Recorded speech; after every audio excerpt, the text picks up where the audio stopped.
చూస్ country delight, live better. ఇప్పుడే country delight app ని download చేసుకోండి. రైట్, ప్రస్తుతం కుకట్పల్లి సహస్ర ఇంటి వద్ద తీవ్ర ఉద్రిక్త పరిస్థితి అయితే కొనసాగుతుంది. అసలు ఆ 10వ తరగతి చదువుతున్న బాలుడు ఏ విధంగా ఆ ఇంట్లోకి చొరబడ్డాడు, ఏ విధంగా సహస్రను చంపిన తర్వాత ఆ ఇంటి నుంచి స్కిప్ అయ్యాడు, ఏ బిల్డింగ్ నుంచి ఏ బిల్డింగ్ కి అక్కడికి వెళ్ళాడు, పూర్తిగా లైవ్ లో మనం చూద్దాం.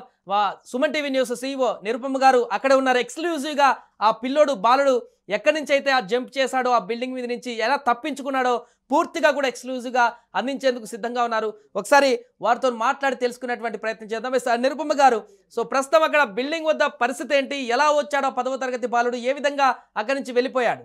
ఏ స్టేజ్ లో పిల్లలు ఉన్నారు? 10th క్లాస్ చదివే పిల్లడు ఇంత వైలెంట్ గా ఎందుకున్నాడు?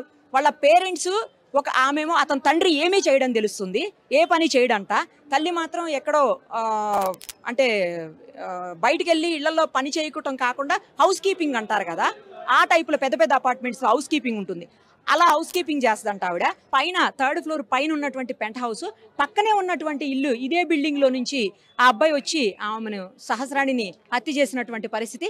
ఇక్కడ చూడండి ఒక్కసారి ఈ బిల్డింగ్ కనిపిస్తుంది మనకు. ఇది థర్డ్ ఫ్లోర్ యాక్చువల్లీ వాళ్ళది. ఆ బిల్డింగ్ 3rd ఫ్లోర్.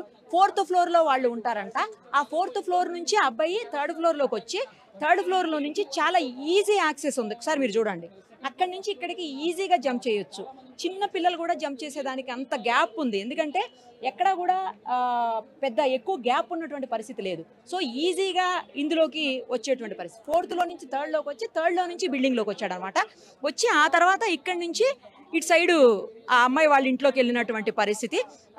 సో ఇప్పుడు మనం చూస్తున్నాం కదా, ఇక్కడ ఇదే బిల్డింగ్ లోకి ఆ అబ్బాయి ఎంటర్ అయ్యి ఆ తర్వాత లోపలికి వెళ్ళి అక్కడ దేవుడి దగ్గర ఉన్నటువంటి డబ్బులు తీసుకుని ఒక్కసారి లోపలికి చూడొచ్చు. ఇదిగో ఇదే బెడ్ మీద, ఇప్పుడు ఏ బెడ్ అయితే మీరు చూస్తున్నారు అదే బెడ్ మీద ఇంకా రక్తపు మరకలు కూడా కనిపిస్తున్నాయి, చూడొచ్చు.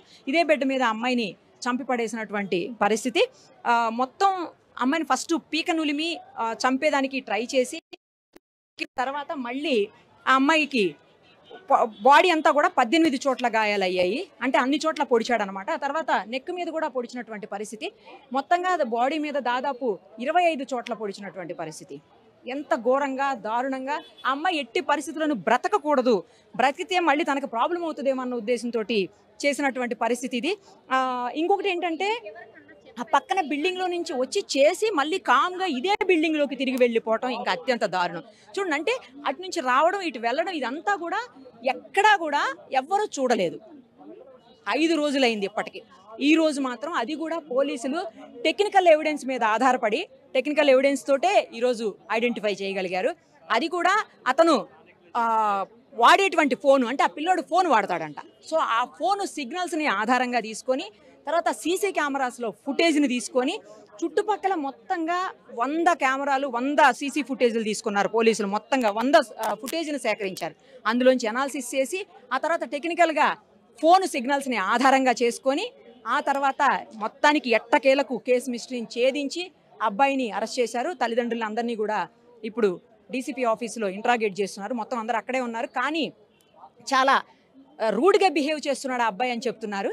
ఆ పోలీసులకు కూడా సరిగ్గా సహకరించట్లేదు, ఆన్సర్స్ చెప్పేదానికి కూడా హెసిటేట్ చేస్తున్నాడు అని చెప్పేసి చెప్తున్నారు. అంటే ఎంత దారుణంగా అతని బిహేవియర్ ఉందో మనం అర్థం చేసుకోవచ్చు. ఫోన్ కూడా ఉంది అంటే కంటిన్యూస్గా రకరకాల వీడియోస్ చూడడము, రకరకాల నెట్లో ఇన్ఫర్మేషన్లు తీసుకోవటము చేస్తాడు. లేకపోతే ఏ రకంగా దొంగతనం చేయాలి అనేది ఒక పేపర్ మీద రాసుకొని లాస్ట్లో మళ్ళీ మిషన్ డన్ అని చెప్పేసి రాసుకున్నాడు.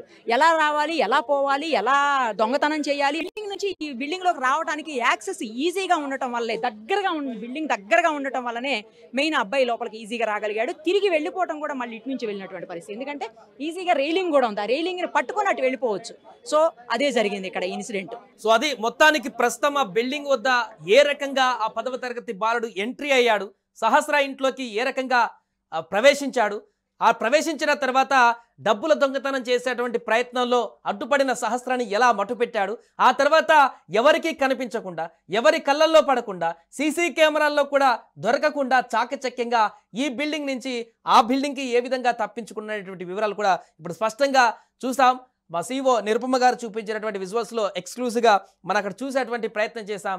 సో అక్కడ ప్రస్తుతం అయితే స్థానికులందరూ కూడా అక్కడికి చేరుకున్నారు. ఆ బాలుడు ఇంత దారుణానికి తెగబడ్డా, ఈ రకంగా ఇంత ప్లాన్ ప్రకారం వ్యూహాత్మకంగా ఇంత దారుణానికి ఒడిగట్టాడా అనే వివరాలను కూడా అక్కడ స్థానికులందరూ కూడా సేకరిస్తున్నారు. ఆ బిల్డింగ్ వద్ద ఏ రకంగా మర్డర్ ప్లాన్ వేశాడు, ఏ రకంగా ఇంట్లోకి దూరాడు, ఏ రకంగా పోలీసులకు ఇన్ని రోజులు తెలియకుండా తప్పించుకోగలిగాడు, వీటన్నిటి వివరాలు తెలుసుకుంటూ విస్తుపోతున్నారు.